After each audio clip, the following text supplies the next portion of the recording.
We're looking for Rose. Works as a waitress down at the diner. Rose, sure. Nice girl. Who wants to know? I'm Alan Wake. The writer, huh? I heard on the radio you were visiting. Well, I'll show you her trailer. That Rose, she's a nice girl.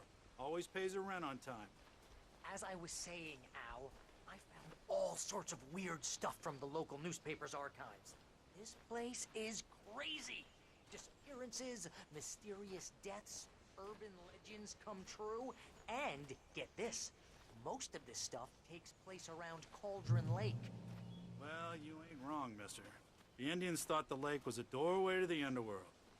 I'm the God-fearing type myself. I don't hold with that sort of thing. Yeah, okay.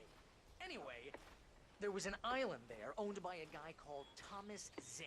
Now, some of the articles I found about him make him out to be a famous writer, but I ran a bunch of searches, couldn't find a single thing he wrote. Zane was heavily into diving, so much so that the place came to be called Diver's Isle. But the volcano under the lake erupted in 1970, and Zane went down with the island.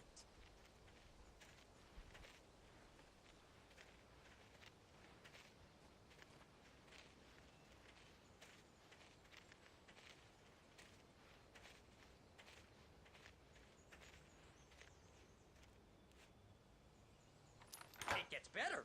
A local girl, Barbara Jagger, drowned in Cauldron Lake just a week earlier.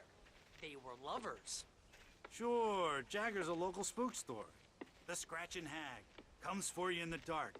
Childish stuff like that. Anyway, Al, I'm just getting to the best part. All of the articles about this stuff were written by Cynthia Weaver. I asked around, and she's that crazy bag lady you met. What, the lamp lady? She can be a little loopy, but she's not homeless or anything. Yeah, anyway, she knew both Jagger and Zane before they both died, and she had some kind of a breakdown.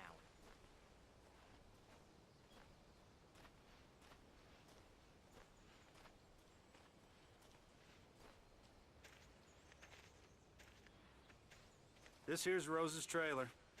You mind me asking what you want with her? We're just here to talk to her, pal.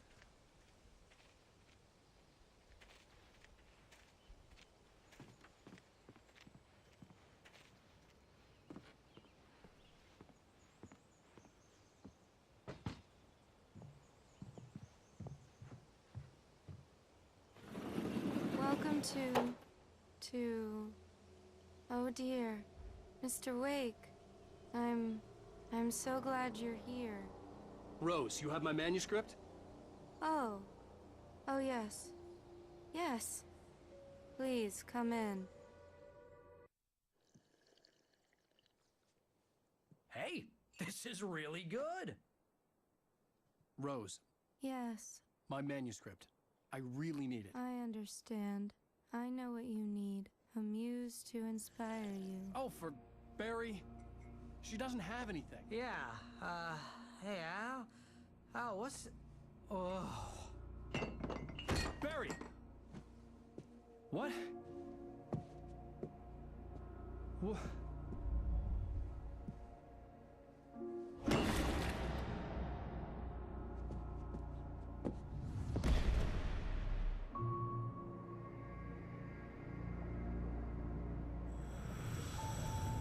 It's coming for you, hiding in my barber's skin.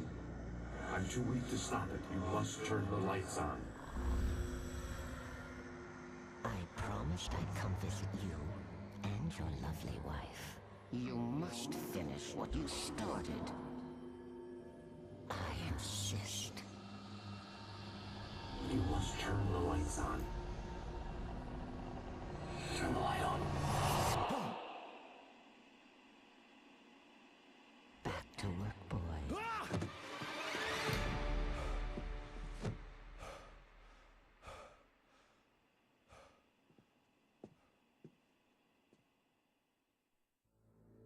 I felt nauseous, hungover. Only anger kept me going. I can't tell reality from dream anymore, but it seems I have an imaginary editor to help me. She's an old woman in a funeral dress. I call her Barbara Jagger. She's very strict. I'm writing faster and faster. My manuscript is being heavily revised. The edits are getting very aggressive, and each day there's less of me and more of her. I hate it, but I know she's right. She promises me I can save Alice this way. She knows more of this than I do. About the complex incantation I'm attempting. About this place. She's worked with another writer under similar circumstances, Thomas Zane. The genre of the story seems to be shifting. It's turning into a horror story. I'm getting close. I can feel it.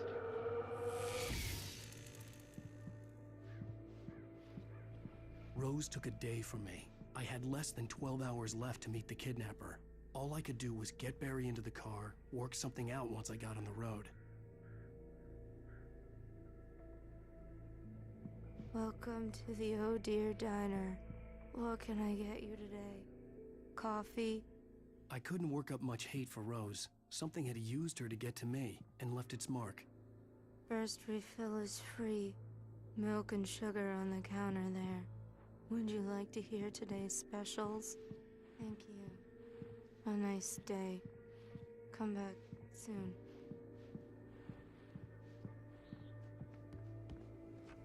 My gun and flashlight were gone. I'd have to find a way to get Barry into the car as quickly as possible. There was no time to waste. Mr. Randolph liked Rose.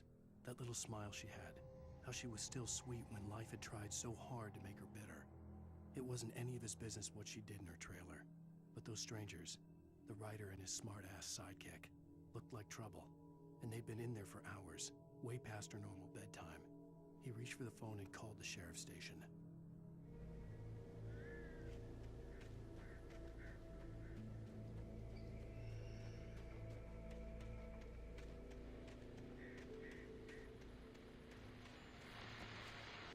I just stepped outside to catch a breath of fresh air, and let me tell you, the weather's getting heavy. Nights like this make me especially glad I'm here talking to you and not home in bed. Once the weather takes a turn like this, I can't sleep at all. It's all tangled bed sheets and dark thoughts, punctuated by the occasional plunge into nightmare. Just me? Well, perhaps it is. But I hope I can make the night a little bit easier to get through. Culver, you're on KBF FM. Hey, it's Walt Snyder. What's on your mind, Walt? Well, I am the way you are, but, well, I can't sleep either, you know? I just been staring out the window here, trying to make sense of it all, but, I ain't been drinking either, you know? Well, you sound like a man with a problem, Walt.